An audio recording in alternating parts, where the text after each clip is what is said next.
Ya, karena itu sebenarnya latihan untuk hadir di sini saat ini sekarang adalah fokus. Fokus sepenuhnya melakukan yang sedang dilakukan. Kalau lagi ngamatin ya ngamatin aja, fokus. Kalau lagi nyimak ya nyimak, fokus.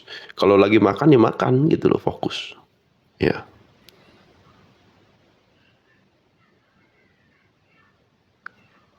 Supaya apa? Supaya kamu menyadari bahwa kau bukanlah pikiranmu, emosimu, atau bahkan tubuhmu. Ya. Kadang-kadang nih kita nih suka bingung gitu loh. Saya ini yang mana sih gitu. Lagi makan kadang-kadang emosinya masih bergejolak.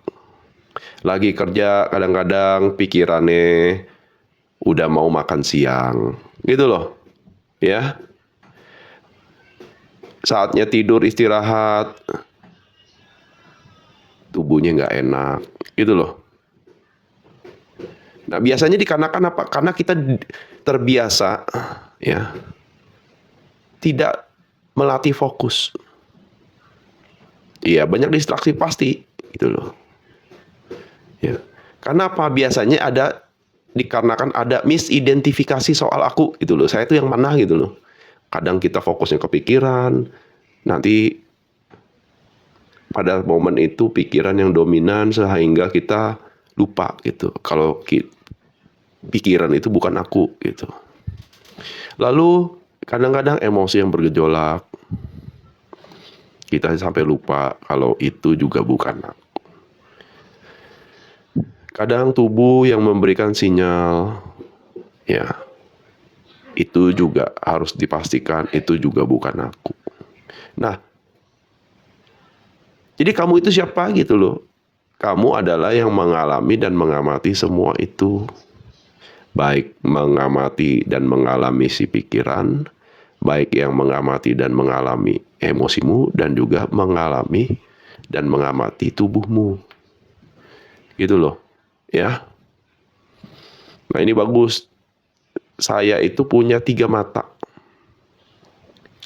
2 untuk melihat, 2 untuk melihat visual, 1 untuk mengamati gitu loh. Kadang kita cuma melihat tapi tidak mengamati. Gitu.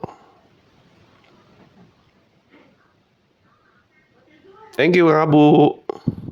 Wih, mantap. Ya. Jadi kita ini hanya menggunakan mata itu hanya untuk melihat. Tidak mengamati, tidak mengobservasi gitu loh. Padahal kita sejatinya itu punya 3 mata gitu. Makanya ada istilah mata ketiga. Gitu. Contoh cara mengamati yang benar gitu. Ya kalau makan ya makan gitu loh. Diamati gitu loh. Kunyahannya diamati, ya kan, rasa dari lidah gitu loh. Pedas, manisnya, asinnya gitu. Jangan ngamatin sakit hati aja gitu loh. Pada saat nginget-nginget diputusin misalnya. Nah itu diamati terus gitu. Ya kan, apalagi kalau musim hujan gitu loh, ya kan. Rasa mantan. Nah, ini udah tahu ini, connect dia tahu. Coba ya kalau aku masih sama dia gitu loh. Nah, itu diamati, itu bener bagus diamati mah, tapi belum bisa penerimaan gitu. Nah, ini kan tidak tepat guna lah ya proses mengamatinya gitu. Nah, jadi kesadaranmu itu bekerja seperti lensa kamera. Dia bisa terfokus secara sempit, zoom in, ya, diperbesar pada satu hal atau diperluas sepenuhnya, dia zoom out, gitu loh, ya. Supaya kita bisa melihat secara utuh gitu. Soalnya mantan bos.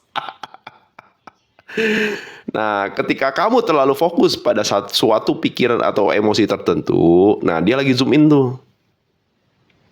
maka kamu akan terburu-buru untuk menyimpulkan.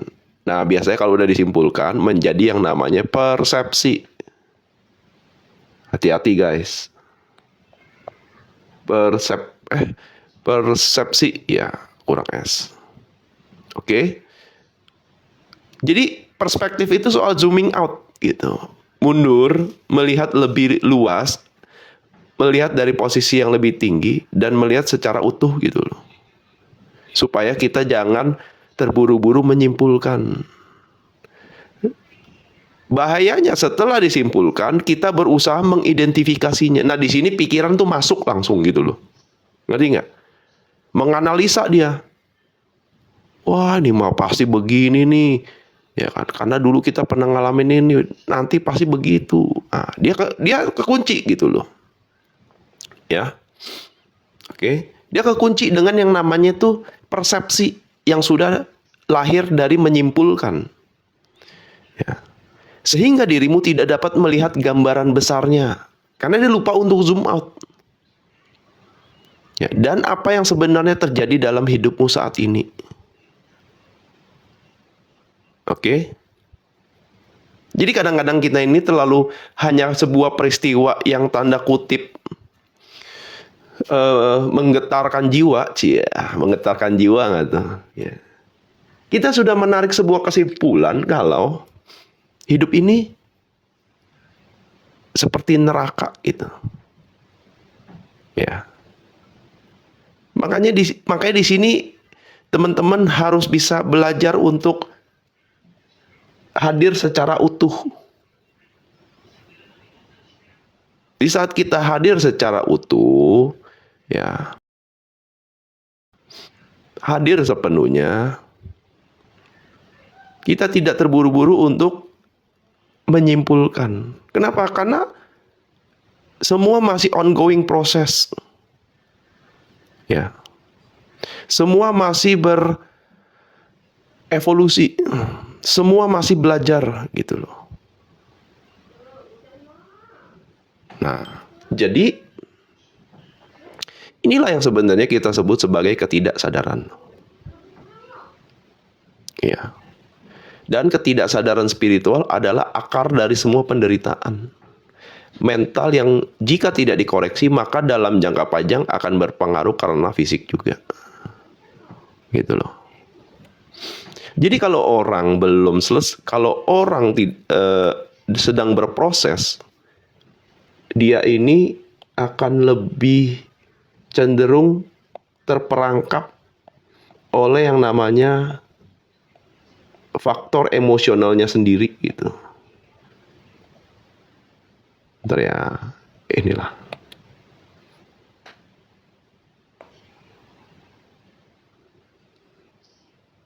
Nah, jadi kita semua itu berangkat dari titik yang sama.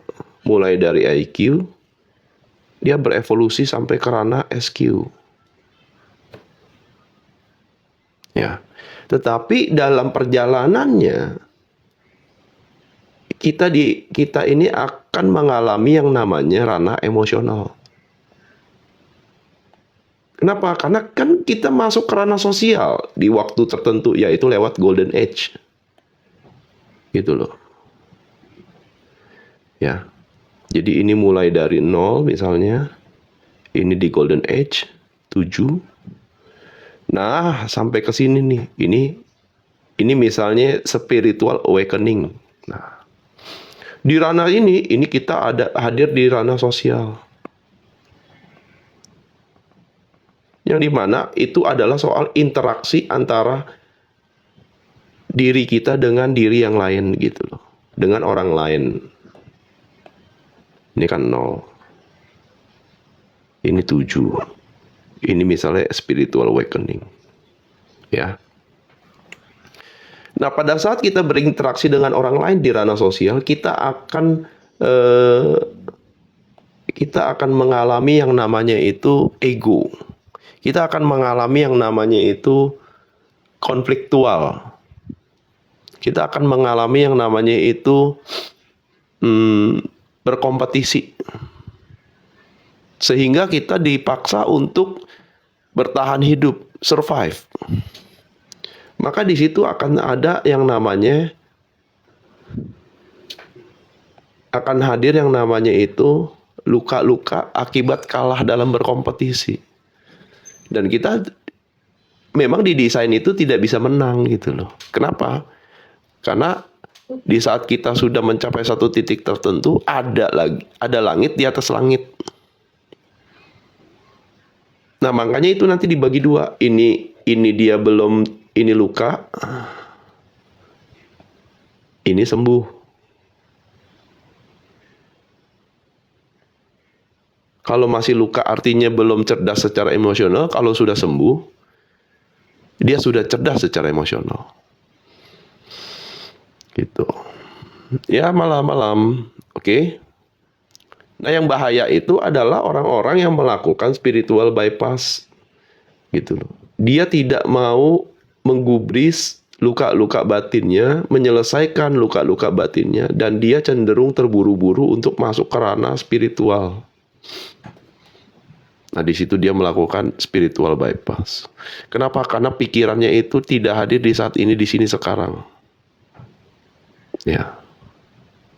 Jadi walaupun dia berbicara spiritual pun, karena dia masih ada yang namanya luka batin, egonya itu hadir di depan.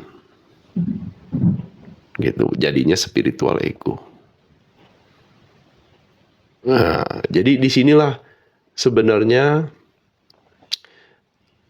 tangga pertama itu adalah menyelesaikan ranah emosi. Kenapa? Karena itu akan mempengaruhi psikismu sendiri. Yang dimana kalau psikismu itu tidak bisa membendung dan mentolerir itu, dia akan turun jatuh ke ranah yang namanya ranah fisiologis gitu loh.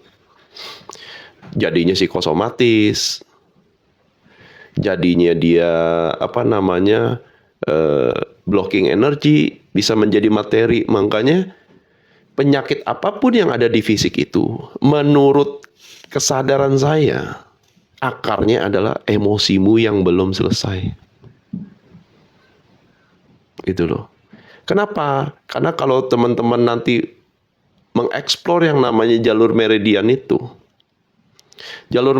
itu akan terkoneksi dengan organ-organ yang di dalam tubuh, yang dimana organ-organ penting itu mewakili emosi dari psikis kita itu. Ya. Contoh, ginjal. Itu soal kecemasan, guys. Ginjal itu soal kecemasan. Jantung itu soal kepahitan gitu loh. Dendam, amarah tuh di situ. Ya. Asam lambung itu soal emosi. Gitu loh. Asam lambung soal emosi. Area perut itu soal emosi. Ya, jadi di situ bisa terjadi yang namanya itu sinyal dari tubuh yang menandakan, memberi sinyal kalau ada emosi-emosi yang harus kita bereskan secara spesifik. Gitu loh. Ngerti nggak? Dan kalau kita nggak memahami cara tubuh berkomunikasi dengan kita akan terdampak dan menjadi korban gitu loh. Ya. Nah, ini menarik nanti pendalaman soal hubungan fisik dengan psikis yang berujung makin mengenal gitu loh dirimu sendiri. Ya. Makanya kan tadi di awal kita itu punya 3 mata. 2 untuk melihat, 1 untuk mengamati. Nah, sekarang saatnya mungkin kalau sudah masuk ke ranah fisik, apalagi psikosomatis, amatilah fisikmu. Interaksilah dengan fisikmu itu. Kamu kenapa gitu loh. Ya. Nggak bisa tidur, itu pasti psikis itu. Itu.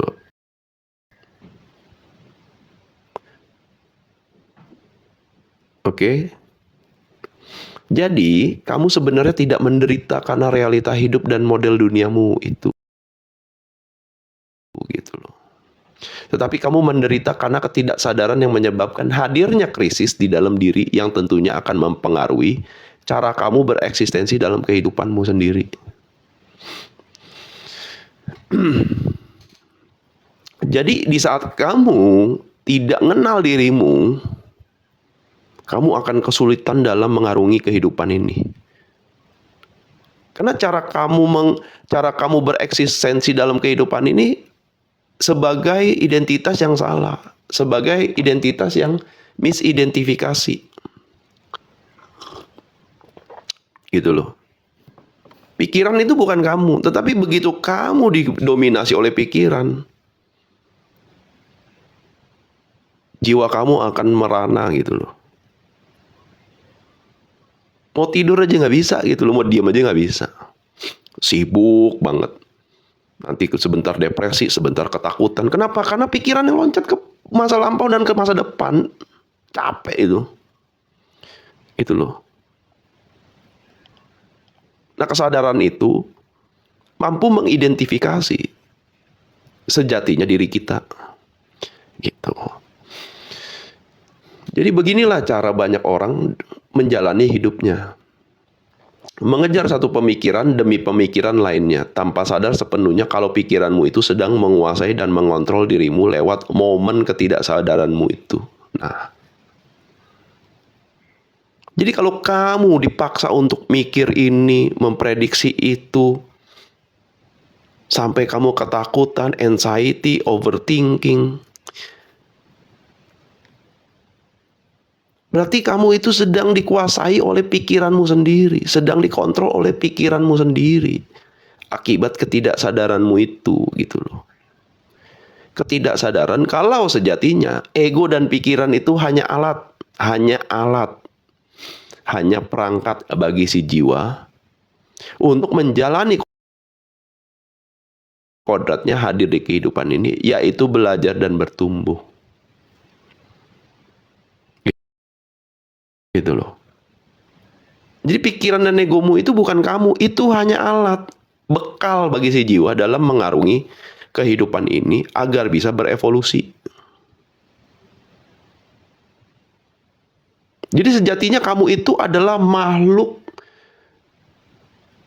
energi yang bisa dan harus terus berevolusi. Pikiran dan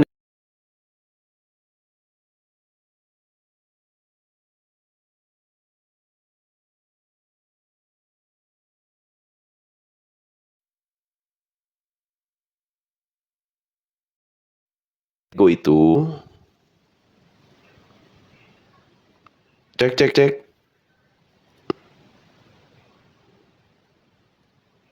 cek cek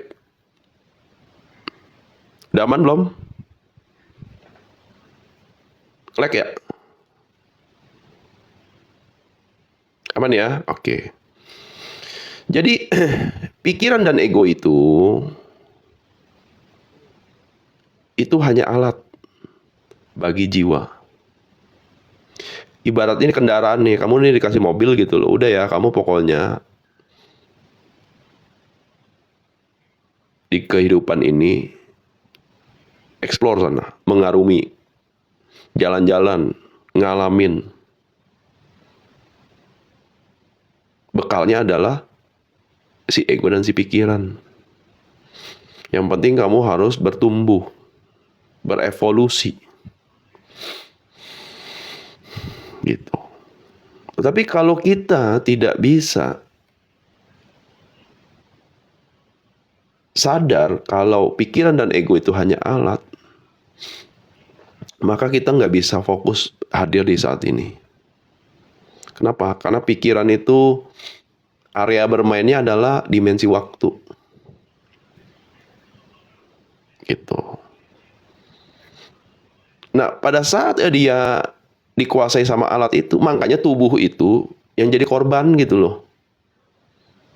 Hidupmu itu kayak nggak ada makna gitu.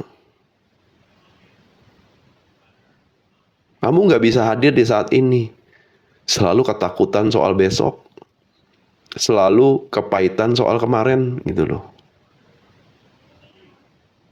Padahal kalau kamu bisa belajar untuk fokus dan mengamati saat ini, kamu akan paham soal mengapa harus terburu-buru gitu loh. Lalu mengapa harus khawatir tentang masa depan atau esok? Jika hanya hari ini yang kamu miliki, mengapa tidak kau nikmati setiap menitnya? Nah, syukur itu akan bisa dipahami secara logika maupun secara rasa gitu loh.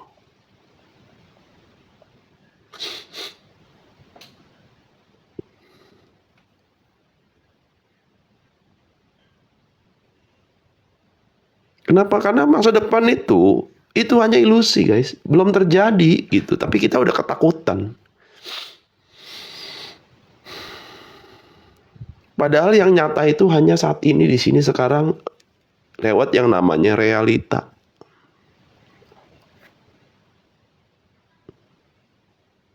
Makanya kalau di film Matrix itu Neo itu dikasih pil. Kamu mau yang bikin kamu melek, tetap bangun, atau mau bikin kamu yang tetap tidur gitu, mimpi lagi sana di dalam ilusi.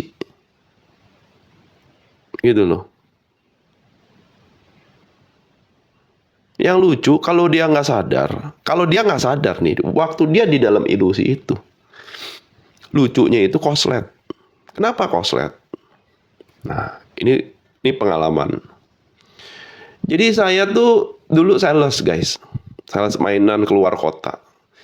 Nah, kalau di luar kota nginep di hotel bareng sales-sales lainnya, ada 1-2 orang itu yang sudah senior kerja lama, ya.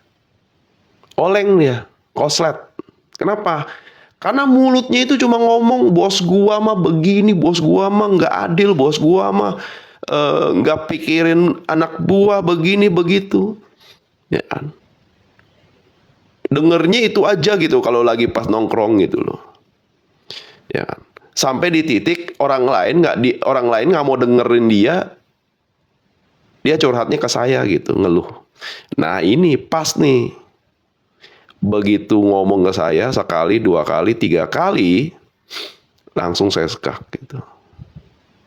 Saya cuma bilang, "Bang, lu tiap hari ketemu gua ngeluh soal bos lu yang nggak fair, yang jahat, yang mau untung sendiri. Pertanyaannya, kenapa lu masih dikerja di situ sama dia? Kan nggak ada yang larang lu gitu lu untuk keluar." Nah, dia bingung sendiri. Iya juga ya katanya. Lalu koslet artinya. Ya. Pikiranmu, antara pikiran dan hati itu nggak sinkron. Gitu loh. Nah, yang terjadi itu adalah antara perilaku dengan keinginan dia tidak berbanding lurus. Disitulah yang namanya realita versus keinginan, yang dimana selisihnya adalah penderitaan. Gitu. Kenapa? Karena pikirannya hidup di ilusi, tetapi hatinya itu hadir di realita gitu loh, jiwanya. Makanya realitanya itu dia tuh kayak orang bingung gitu loh. Padahal kan lo, ya lo tinggal resign aja, lo ngapain pusing gitu loh. Nggak lama abis ngobrol dengan saya gitu ya, sebulan kemudian dia udah pindah. Bagus lah. Itu. Bagus banget. Kenapa? Artinya dia sadar gitu loh. Iya juga ya. Nah, jadi teman-teman coba dicek antara ucapan, pikiran, perasaan, dan perbuatan selaras nggak? Kalau enggak, hati-hati. Ya, nanti fisik kamu yang kena gitu loh. Karena stres, gaduh gitu loh, tidur juga nggak nyaman. Mau masuk kerja juga malas-malasan gitu loh. Kenapa? Karena khawatirnya hadir. Padahal khawatir ini dari ilusi yang diciptakan pikiran. Permainan pikiran, guys.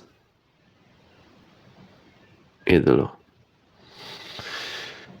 Jadi dengan khawatir tentang apa yang akan terjadi dan apa yang mungkin terjadi adalah cara salah yang berpotensi melewatkan vibrasi energi cinta yang selalu dihadirkan oleh alam semesta dan Sang Pencipta, yang selalu ada di saat ini, di sini, sekarang. Jadi karena kamu terlalu khawatir terhadap ilusi dan prediksi-prediksi yang dihadirkan oleh pikiran, kamu nggak bisa hadir di sini, saat ini, sekarang, dan bisa merasakan aroman arohimnya gitu loh. Nggak bisa, kamu tuh nggak akan bisa merasakan sifat cinta kasih itu gitu loh. Karena kamu nggak pernah belajar untuk diem, nggak pernah belajar untuk fokus. Gitu. Kenapa ini penting gitu loh?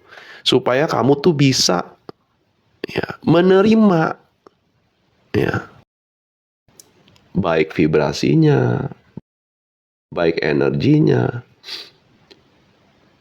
energi cinta kasih yang selalu ada gitu loh. Ibarat seperti matahari yang selalu menerangi gitu loh. Nggak lihat siapa yang diterangi, yang selalu menerangi bumi dan isinya gitu. Jadi tetaplah hadir pada saat ini. Dilatih guys, belajar. Ya, karena itu semua soal latihan.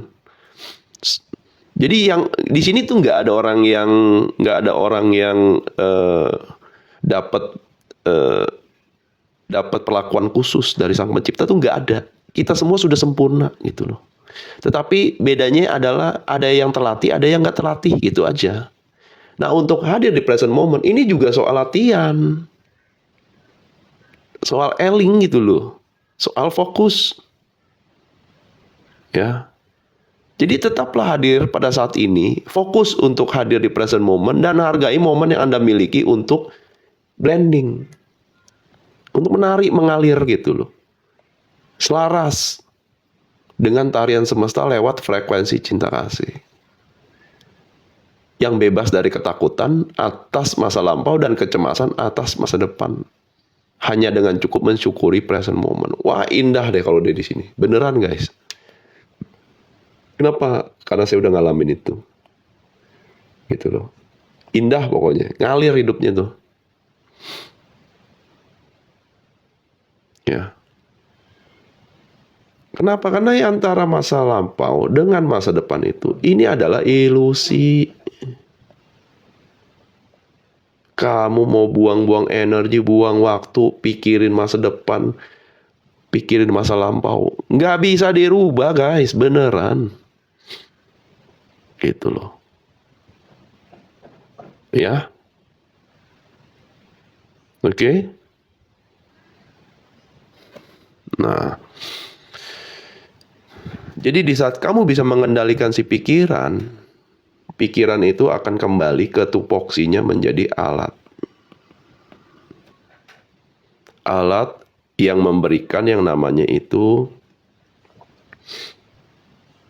fungsinya sebagai, kalau ibarat kalau di perusahaan tuh tim IT-nya tuh si pikiran tuh ngasih data. Tapi decision making-nya, CEO-nya adalah si jiwa gitu loh. Ya, makanya identifikasi diri di awal itu penting banget. Kenapa? Makanya kesadaran itu soal konteksnya adalah soal pengenalan diri. Ya supaya kita bisa membedakan mana alat, mana yang sejati gitu loh, mana yang palsu, mana yang sejati. Gitu. Ya.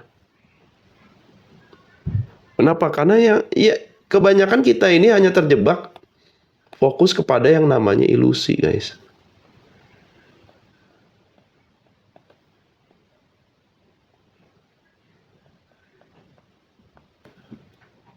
Udah itu stres pula, repot udah. Gitu loh. Terus diulangin terus lagi, latihan dia aja, pinter dia. Diulangi sampai yang namanya itu kena fisik. GERD lah, lambung lah, ya kan. Psikosomatis lah, insomnia lah.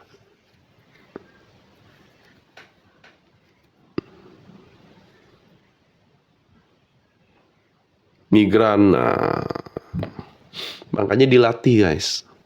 Gak ada yang instan. Iya. Kalau dilatih nanti, ya, pada saat kamu menderita itu kan kamu pikir hidup kamu itu kan tema hidupnya adalah film soal drama tragedi kan. Tapi begitu kamu udah sadar bisa ketawa-ketawa, kamu itu adalah sedang melakoni film soal drama komedi. Gitu loh. Karena ngalir. Hidup kamu tuh ngalir pada saat melatih untuk hadir di present moment. Kamu nggak punya beban soal masa depan. Kamu nggak punya beban soal masa lalu. Terus enak gitu loh. Iya, seapa adanya.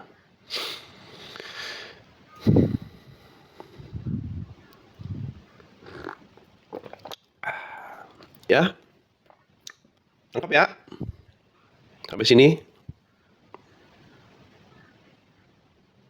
Gimana cara diamnya kok? Ya diam aja.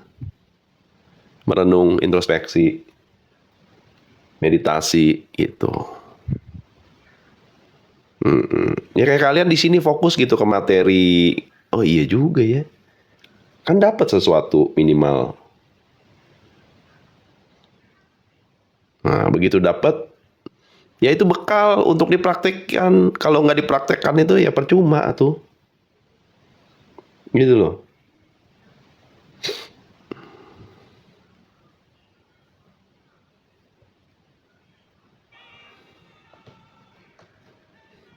Was-was yang nggak jelas. Ya karena pikirannya. Itu. Ya. Jadi pentingnya kalian harus belajar hadir di sini saat ini sekarang. Banyaklah caranya, mau lewat meditasi monggo. Mau lewat yang namanya kalian tafakur monggo.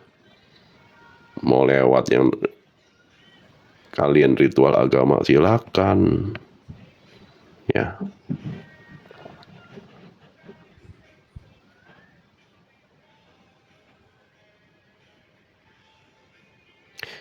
Cuekin pasangan yang cuek, ya nggak apa-apa lah.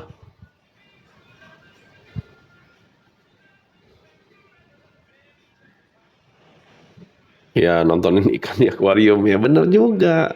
Relax gitu loh. Ya.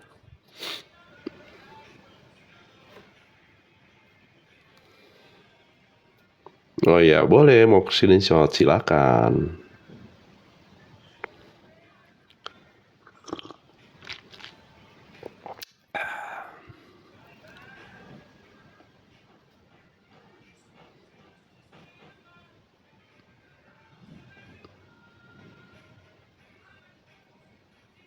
Kalau hidup berdampingan sama orang toksik, ya memang udah dijodohin.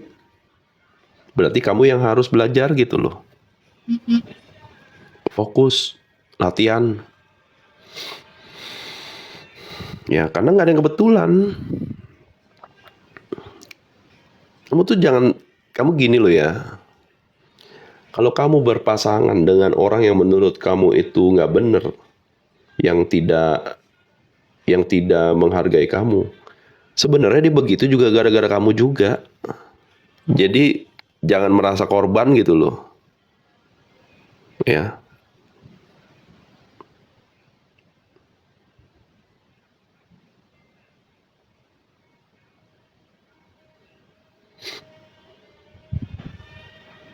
Jadi jangan merasa korban gitu loh.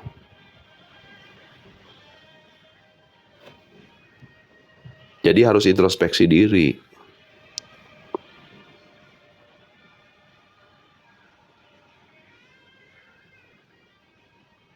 Ya, yang mau naik request ya.